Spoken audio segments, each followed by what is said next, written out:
السلام علیکم سامعین، اس وقت ہم نامور عالم دین مجلس دعوت الحق کے چیئرمین مفسر قرآن حضرت مولانا عبدالستار سلام قاسمی کا ایک بصیرت افروز خطاب پیش کر رہے ہیں، جو آپ نے ریاست کرناٹک کے شہر بنگلور کی جامع مسجد ام الحسنین اندرا نگر میں کیا ہے، جس کا بنیادی موضوع ہے ماہ مبارک اور آسمانی کتابیں۔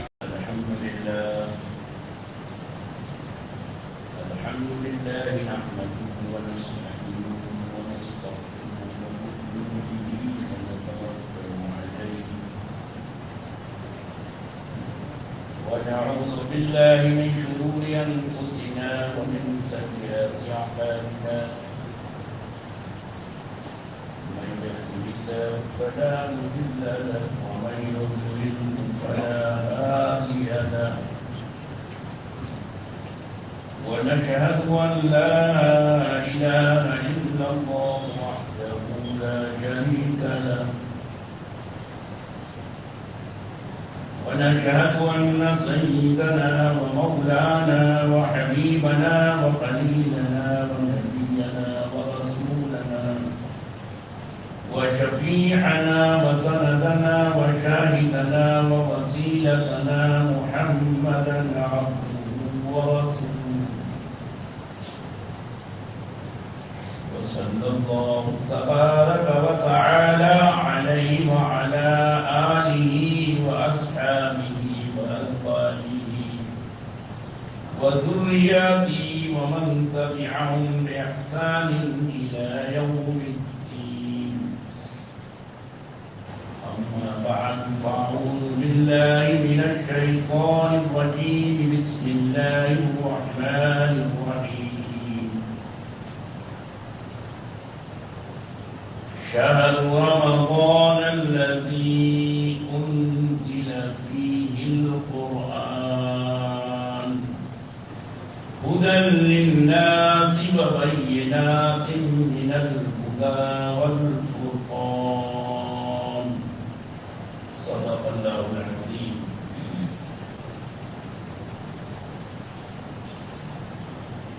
معزز حضرات، بزرگوں اور دوستوں،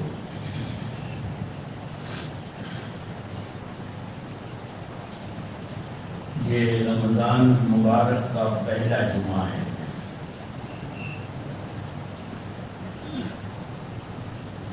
اور 2 سال کے بعد اللہ کے فضل و کرم سے مسجدیں پھر اسی طرح سے معمور نظر آ رہی ہیں۔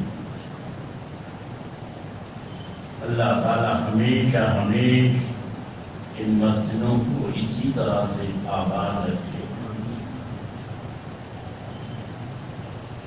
قرآن کریم کی ایک آیت کا ٹکڑا ابھی تلاوت کیا ہے۔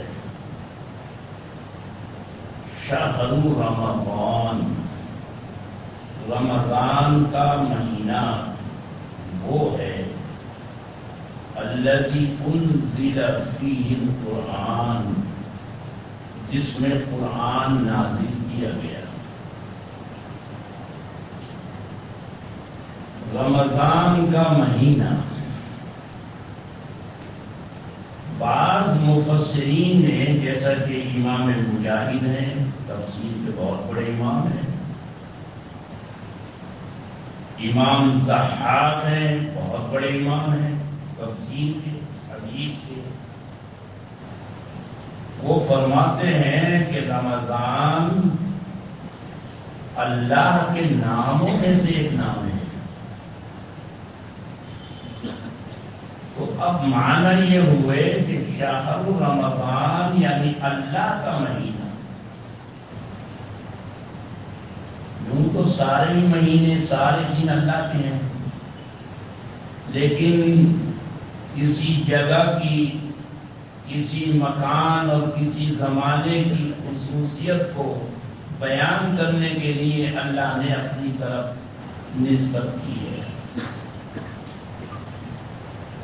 تو اللہ کا مہینہ ہے یہ، جس میں اللہ نے قرآن کریم کو نازل کیا،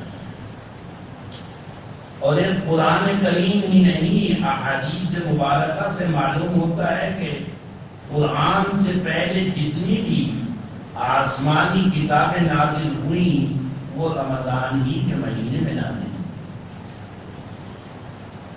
وہ چاہے حضرت ابراہیم علیہ السلام کے صحیفے ہوں جو رمضان کی پہلی تاریخ یا بعض روایات کے مطابق 3 تاریخ میں نازل ہوئے، حضرت موسیٰ پر نازل ہونے والی توریت جو 6 رمضان کو اتاری گئی، یا حضرت عیسیٰ علیہ السلام کو دی گئی انجیل جو 18 رمضان کو دی گئی، اور یا سید الاولین سید الآخرین امام الانبیاء امام المرسلین فخر کائنات باعث موجودات صاحب دولات جناب محمد مصطفیٰ صلی اللہ علیہ وسلم پر نازل ہونے والی کتاب قرآن مجید کے تمام کی تمام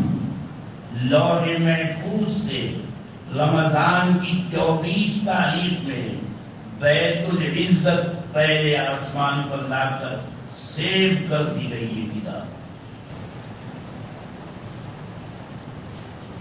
رمضان کے مہینے کی تعظیم اسلام آنے سے پہلے ہی عربوں میں تھی. عرب اس رمضان کے مہینے کا احترام کرتے تھے. مکے میں کچھ ایسے لوگ پائے جاتے تھے قدسی الصفات توحید کے مد والے، شرک سے بیزار، بتوں کی عبادت سے نفرین، جو اس مبارک مہینے کا احترام کرتے تھے. ان کو حنفاء کہا جاتا تھا، دین حنیف، دین ابراہیم پر چلنے والے. تاریخ نے ایسے کئی لوگوں کے نام ریکارڈ کیے ہیں جن میں سے ایک مشہور نام زید ابن عمرو ابن نوفل کا ہے. پورے مہینے وہ احترام کرتے، غریبوں مسکینوں میں کھانا بانٹتے پورے مہینے. اور بھی لوگ تھے جیسے قس ابن ساعدی، ورقہ ابن نوفل وغیرہ وغیرہ. نبی اکرم صلی اللہ علیہ وسلم کے دادا جناب عبد المطلب جن کا نام شیبہ تھا، شیبۃ الحمد، پیدائش پر چند بال سفید نکلے تھے، اس لیے ان کا نام شیبہ رکھا گیا، شیبۃ الحمد. عبد المطلب تو یہ ان کا لقب پڑا ہے بعد میں، اس لیے کہ ان کے چچا نے ان کی پرورش کی تھی جن کا نام مطلب تھا. تو انہوں نے احسان مندی کے طور پر، شکر گزاری کے طور پر اپنے آپ کو عبد المطلب کہا، چچا کا غلام. ہمیشہ اپنا نام یہی رکھا، عبد المطلب.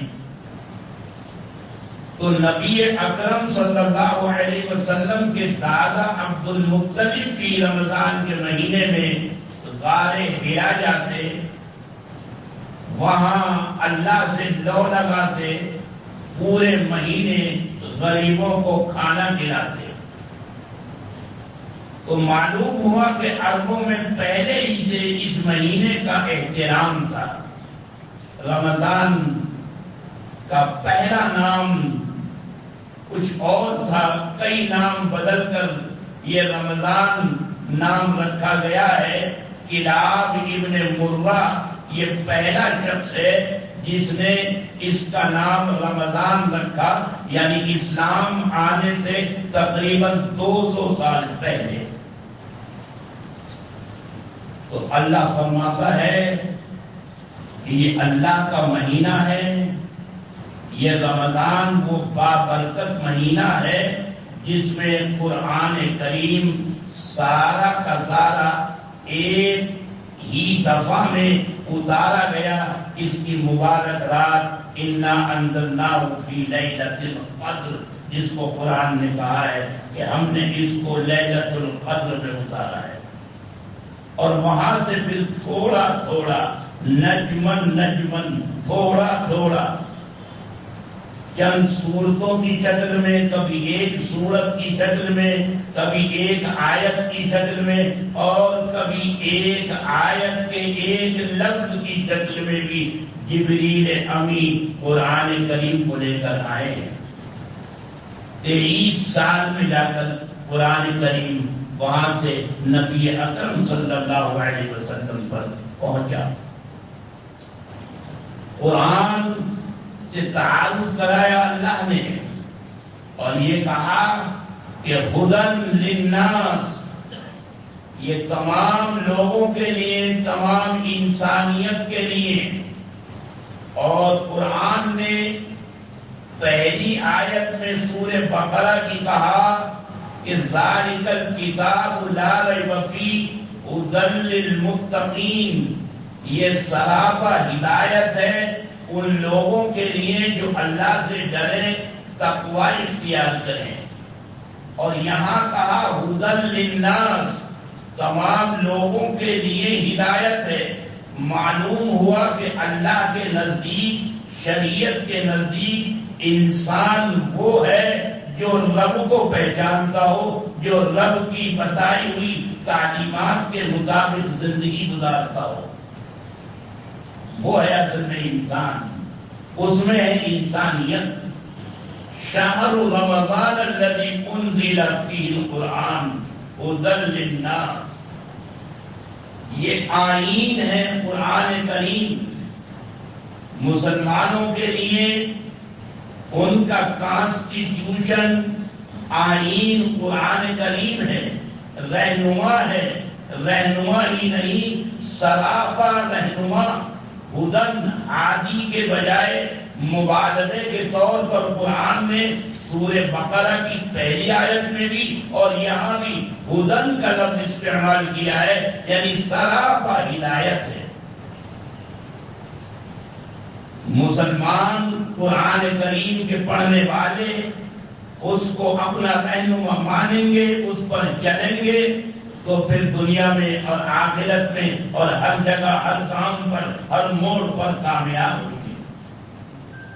یہ رہنما بن کر قرآن کریم آیا ہے. اس نے عبادات کے سلسلے میں بھی رہنمائی کی کہ کس طرح عبادت کی جائے، اللہ کی ذات کے بارے میں کیا عقیدہ ہو، اس کی صفات کے بارے میں کیا عقیدہ ہو، فرشتوں کے بارے میں، کتابوں کے بارے میں، آخرت کے بارے میں، مرنے کے بعد دوبارہ پیدا ہونے اور حساب کتاب کیے جانے کے بارے میں قرآن نے عقیدہ بتایا کہ یہ عقیدہ ایک مسلمان کا قرآن کریم کے پڑھنے والے کا ہونا چاہیے.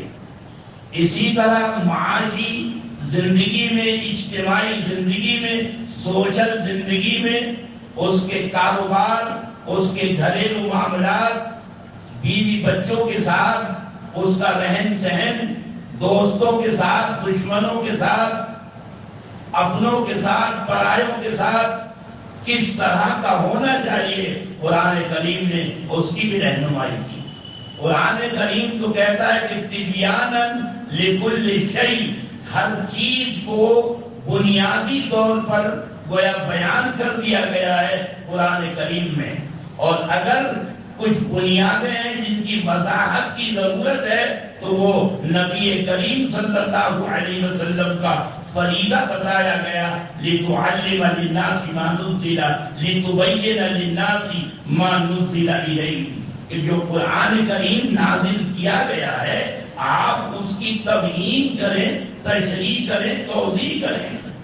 نبی کریم صلی اللہ علیہ وسلم کی جو ذمہ داریاں قرآن نے کئی جگہ بتائی ہیں، تو یتلو علیہم آیاتی، قرآن کریم کی آیات کی تلاوت، اور وَيُعَلِّمُهُمُ الْكِتَابَ وَالْحِکْمَةَ، کتاب کی تعلیم ان لوگوں کو جن کی زبان عربی ہے ان کو بھی تعلیم کی ضرورت تھی. معلوم ہوا کہ سیلف اسٹڈی سے قرآن کریم نہیں سمجھا جا سکتا، ایک معلم کی ضرورت ہے. تو نبی کریم صلی اللہ علیہ وسلم معلم اول ہیں اور صحابہ معلم ثانی ہیں، اور اسی طرح درجہ بدرجہ یہ امت تک دین پہنچا ہے.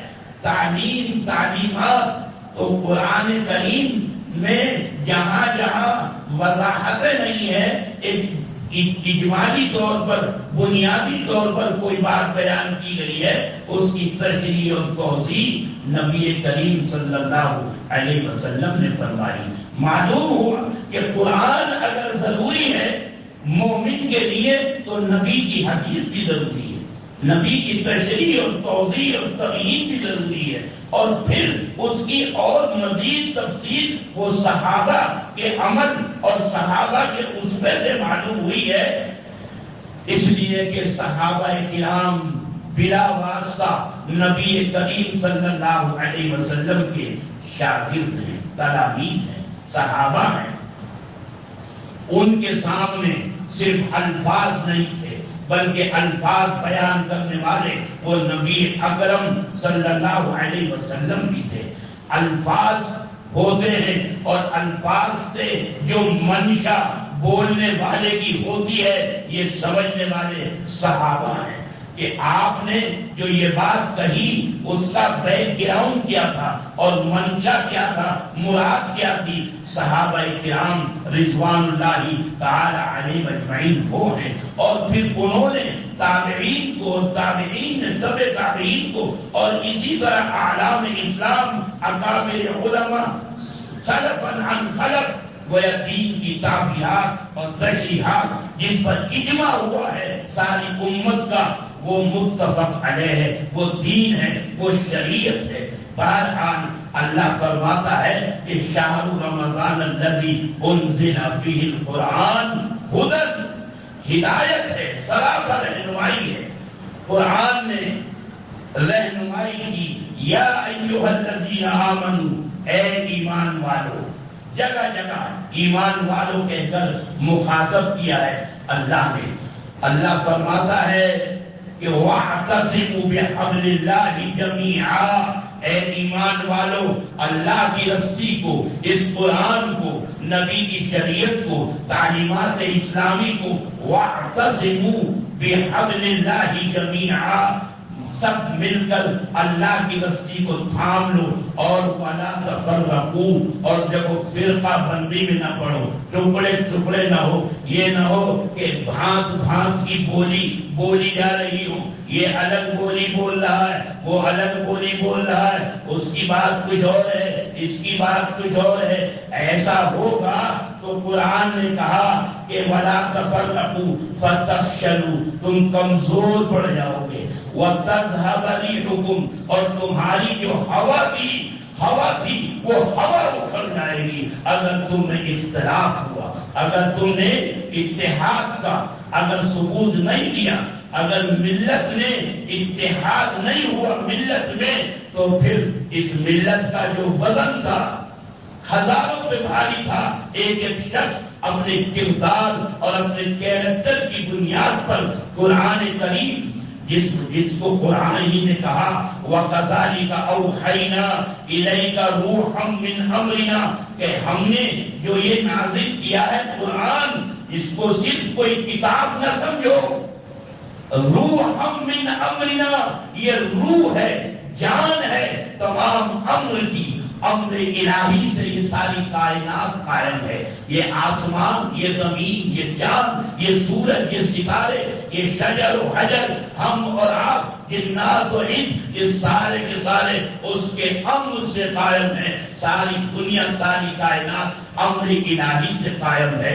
اور اس امر کی روح اور جان یہ قرآن کریم ہے، جس سے مسلمان نے روح گردانی کر رکھی ہے، بس پوچھ ڈال رکھا ہے. یہ قرآن کچھ کہتا ہے، ہم کچھ کرتے ہیں. وہ کہتا ادھر آؤ، رہنما بلا رہا ہے کہ ادھر آؤ، ہم کہتے ہیں کہ بس ٹھیک ہے، سمعنا وعصینا، سنیں گے تو ضرور لیکن مانیں گے نہیں۔ یہ یہود و نصارہ کی کیفیت کو قرآن نے بیان کیا، سمعنا وعصینا، سنیں گے لیکن مانیں گے نہیں، مانیں گے اپنے نفس کی، اپنے دل کی، اپنی خواہشات کی۔ جبکہ ایمان والوں کی شان تو یہ تھی کہ سمعنا واطعنا، سنیں گے اور مانیں گے، سنیں گے اور جانشار کر دیں گے، ایک ایک حکم پر قرآن کے، نبی کے ایک ایک حکم پر اپنے آپ کو قربان کر دیں گے۔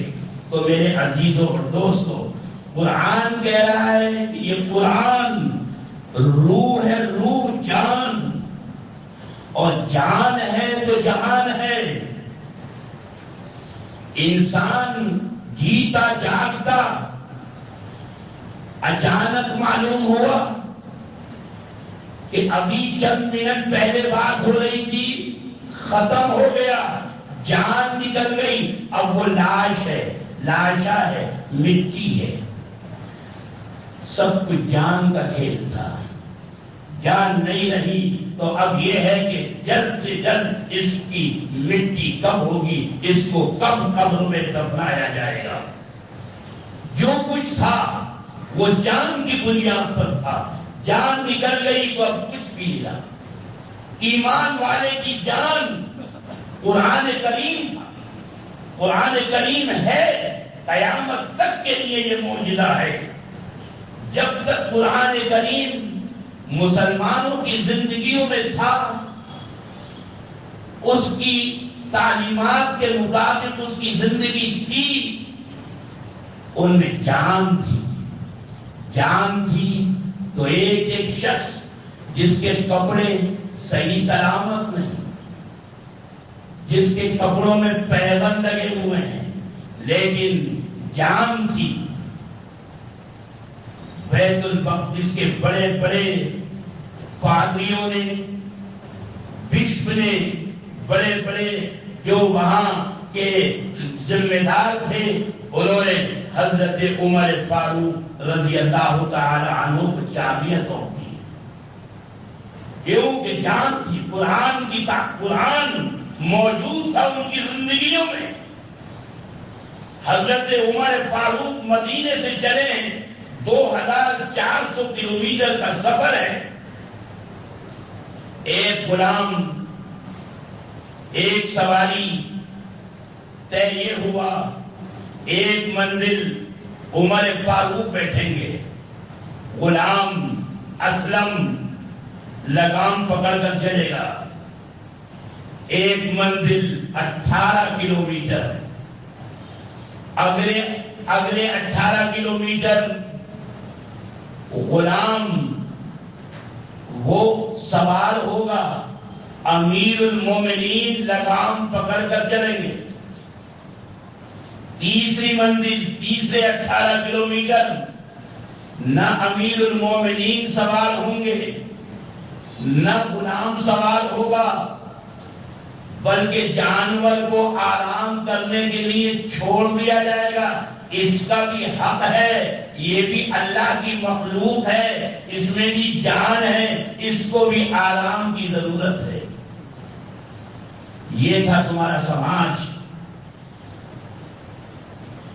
اسپین میں جب تمہاری دنیا میں ہوا تھی، یورپ وہ آپ کے پروسیس کو پورا کر کے تعلیم حاصل کرنے آتے تھے، آپ کے ضابطوں کو مان کر۔ جب مسجد قرطبہ میں روشنی ہوتی تھی تو 5 میل یعنی 7 کلومیٹر تک اس مسجد کی روشنی آتی تھی، جبکہ یورپ میں اندھیرا چھایا ہوا تھا۔ آپ کے اس ترقی یافتہ اور اس خوشحال دور میں سینکڑوں اوقاف جہاں مسجدوں کے لیے تھے، جہاں مدرسوں کے لیے تھے، یتیموں کے لیے، مسکینوں کے لیے، غریبوں کے لیے، کہ اس کی جو آمدنی ہو اس سے ان کی مدد کی جائے، غریبوں کی، یتیموں کی، بیواؤں کی، مسجدوں کی مدرسوں کی، وہاں ایسے بھی اوقاف تھے جن کی آمدنی کا پرپس یہ تھا، مقصد یہ تھا کہ اس کی آمدنی سے جانور زخمی ہو جائیں تو ان کا علاج کرایا جائے۔ کتا ہے، بلی ہے، بھینس ہے، گندا غلیظ جانور ہے، وہ غلیظ ہے، ناپاک ہے، آپ کے جسم کو لگ جائے تو آپ کے کپڑے ناپاک ہو جائیں، پھر بھی وہ اللہ کی مخلوق ہے، اگر زخمی ہو گیا تو اس کا علاج کرائیں، اس اوقاف کے پیسوں سے کرائیں۔ تو میرے عزیزوں اور دوستو، جانور کا بھی حق ہے۔ حضرت عمر فاروق نے اس طرح سفر کیا ہے کہ 18 کلومیٹر خود بیٹھیں گے، اگلے 18 کلومیٹر غلام بیٹھے گا، اور تیسرے 18 کلومیٹر نہ غلام بیٹھے گا نہ عمر فاروق بیٹھیں گے، جانور کو آرام کے لیے چھوڑ دیا جائے گا۔ اس طرح پہنچے ہیں، کپڑوں میں 17 پیبند ہیں، ہاتھ میں جوتیاں ہیں، راستے میں ایک تالاب آ گیا، پاؤں سن گئے کیچڑ سے۔ جب بیت المقدس آ گیا ہے سامنے، غلام کے بیٹھنے کا نمبر ہے اور امیر المومنین کی لگام پکڑ کر چلنے کی باری ہے۔ فوج کے کمانڈر ان چیف ابو عبیدہ ابن جراح، جو 10 عشرہ مبشرہ میں سے ہیں، جن کو حضور نے امین و ہادی الامہ فرمایا، انہوں نے دیکھا، عمر فاروق کا حلیہ دیکھا کہ اس حلیے میں جا کے ملاقات کریں گے، جو وہاں کا بشپ ہے، جو پوپ ہیں، جو وہاں کے پادری ہیں، جنہوں نے بلایا ہے، جن کی دعوت پر مدینے سے امیر المومنین آئے ہیں۔ کہا، امیر المومنین، اس خلیے میں تو آپ اچھے نہیں لگ رہے، آپ کپڑے اچھے پہنے، گھوڑے پر سوار ہوں اور وہاں جائیں تاکہ وہ سمجھیں کہ اس ملت کا امیر اس شان سے آ رہا ہے۔ امیر المومنین عمر فاروق نے یہ سنا تو ایک آہ نکلی، اللہ لو یقول ذا غیرک ابا عبیدہ جعلت نکالا لامت محمد صلی اللہ علیہ وسلم۔ ہائے افسوس ابو عبیدہ، یہ تم نے کہا، تمہارے علاوہ اگر کسی اور نے کہا ہوتا تو میں اس کو ایسی سخت سزا دیتا کہ عبرت بن جاتی قیامت تک کے لیے۔ اعزنا اللہ بالاسلام، اللہ نے ہمیں جو عزت دی ہے وہ اسلام کے ذریعے دی، قرآن کے ذریعے دی۔ فَلَوْ نَطْلُبُ الْعِزَّةَ بِغَيْرِ مَا اعزنا اللہ اذلنا اللہ، اگر ہم نے اپنی عزت کو قرآن کے، اسلام کے، نبی کے بتائے ہوئے طریقوں کو چھوڑ کر غیروں کے طریقوں میں تلاش کیا، اللہ پھر ہمیں ذلیل کر دے گا۔ ہماری کامیابی قرآن کے اصولوں میں ہے، قرآن کی تعلیمات، نبی کے ارشادات میں۔ اگر قرآن کی تعلیم کو چھوڑ کر ہم نے غیروں کے اسوے کو، غیروں کے طریقے کو، غیروں کے کلچر کو اگر اختیار کیا کہ آج ولیمے کا فنکشن ہوتا ہے تو وہاں بھی بینڈ باجا ڈیجے بجتے ہیں، کیا نہیں ہے ہمارے سماج میں؟ کون سی برائی ہے، کون سی خرابی ہے جو آج ہم میں نہیں پائی جاتی؟ سب سے بڑی بات تو یہ کہ انتشار ہے، اختلاف ہے، رائے کے اختلاف کو دلوں کی مخالفت بنا لیا گیا ہے۔ آپ کے 4 بھائی ہیں، رائے الگ ہو سکتی ہے، دشمنی ان سے نہیں ہو سکتی۔ رائے کے اختلاف سے دشمنیاں وہ لے لینا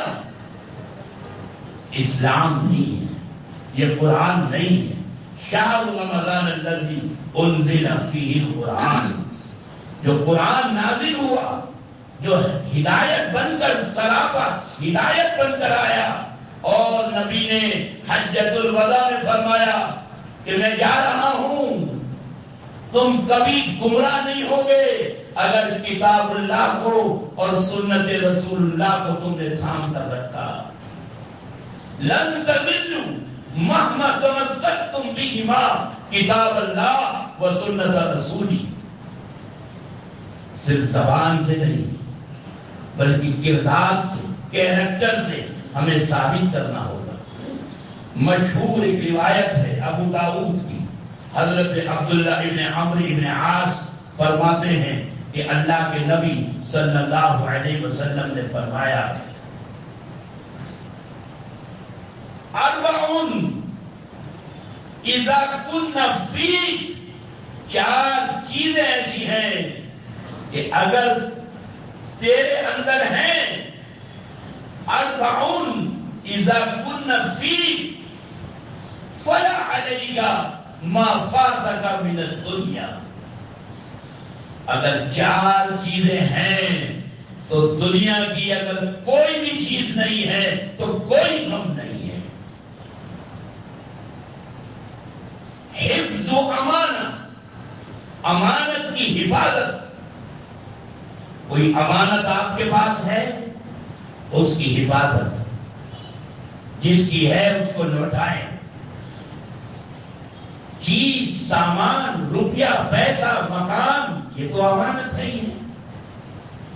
جتنی ذمہ داریاں ہیں، عہدے ہیں، مناصب ہیں، وہ سب امانت ہیں، وہ سب امانت ہیں۔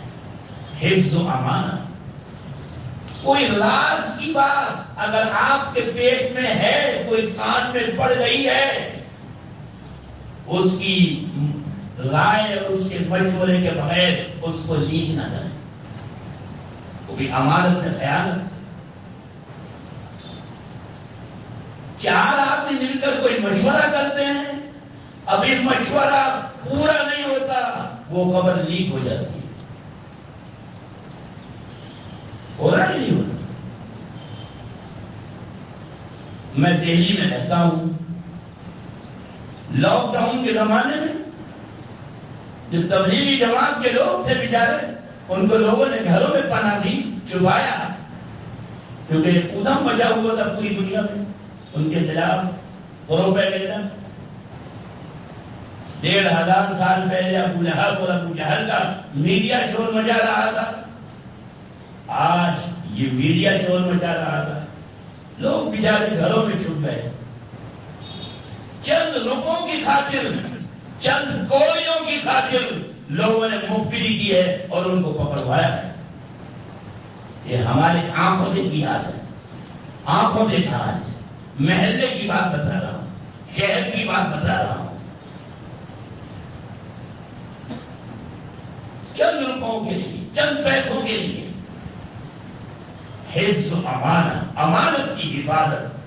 وہ صدق و حدیث، سچائی زبان، سچی بات بولے، جھوٹ بات نہ بولنا، زبان سے سچ، امانت کی حفاظت۔ وہ حسن و خلق اور حسن اخلاق، اور چوتھی چیز وہ عفت فی طعمۃ، حلال روزی، کھانا پینا، کپڑے لتے، مکان، گھر بار حلال کا۔ عفت فی طعمۃ، یہ 4 چیزیں اگر حاصل ہیں اور کچھ بھی نہیں ہے تو کوئی غم کی بات نہیں ہے پیارے۔ دنیا میں اسلام پھیلا، اخلاق سے پھیلا ہے، کردار اور کیریکٹر سے پھیلا ہے۔ بے شک آج حالات بہت تشویشناک ہیں، بڑی فکر مندی کی ضرورت ہے، مگر وہ دشمن 100 سال سے بغیر کسی لالچ کے، بغیر کسی طمع کے، بھوکا پیاسا رہ کر ایک کام کرتا رہا۔ جہد مسلسل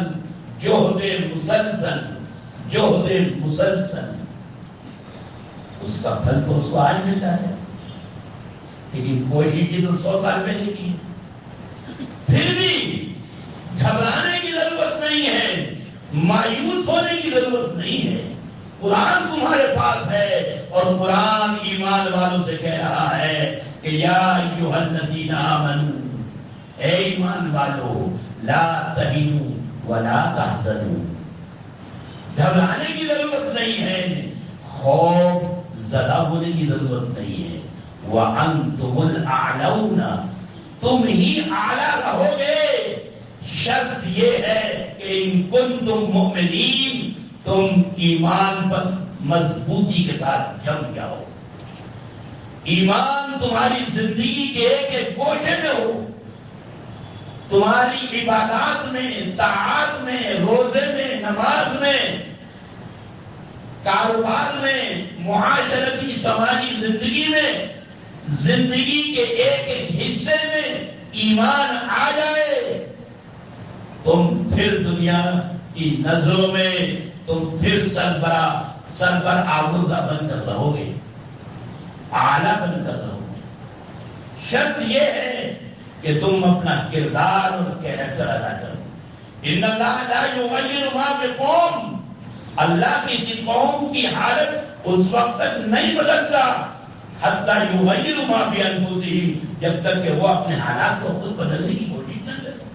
اور قرآن نے کہا وَإِن تَتَوَلَّوْا، اگر تم نے نہیں مانی میری بات، قرآن کی بات، قرآن کو پسے کچھ ڈال دیا، یستبدل قوما غیرکم، تمہیں اٹھا کر کچرے میں ڈال دے گا، اور یستبدل قوما غیرکم، اور دوسرے لوگوں کو اسٹیج پر لے آئے گا، ثم لا یکونوا امثالکم، جو تم جیسے نہیں ہے عیاں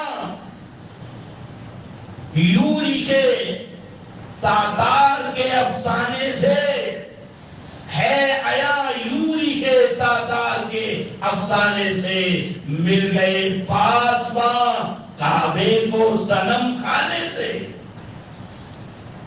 اسلام پھیلا اخلاق سے پھیلا ہے، محبت سے پھیلا ہے، کردار اور کیریکٹر سے پھیلا ہے۔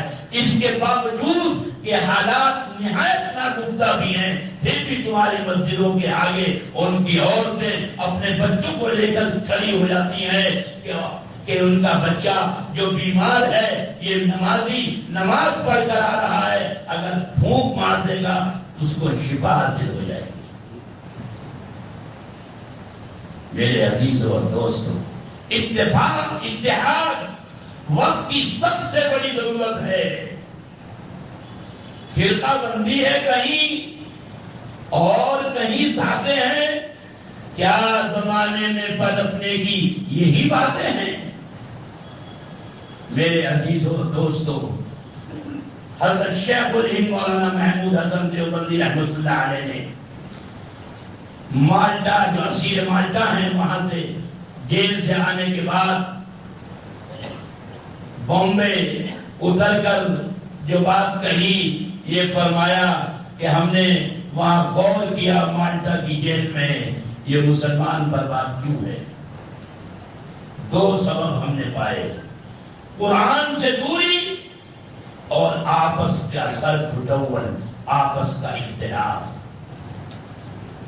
اللہ تعالی ہمارے اخلاق درست فرمائے، ہم میں اجتماعیت، اتفاق اور اتحاد پیدا فرمائے، پھر ہم برادران وطن کے ساتھ اخلاق اور محبت اور اپنے کردار سے یہ ثابت کریں کہ مسلمان تو در حقیقت یہ ہے، وہ نہیں جس کا قرب پہلے نہ کیا جا رہا ہے۔ اللہ تعالیٰ کہنے والے کو، سننے والوں کو، سب کو عمل کی توفیق عطا فرمائے.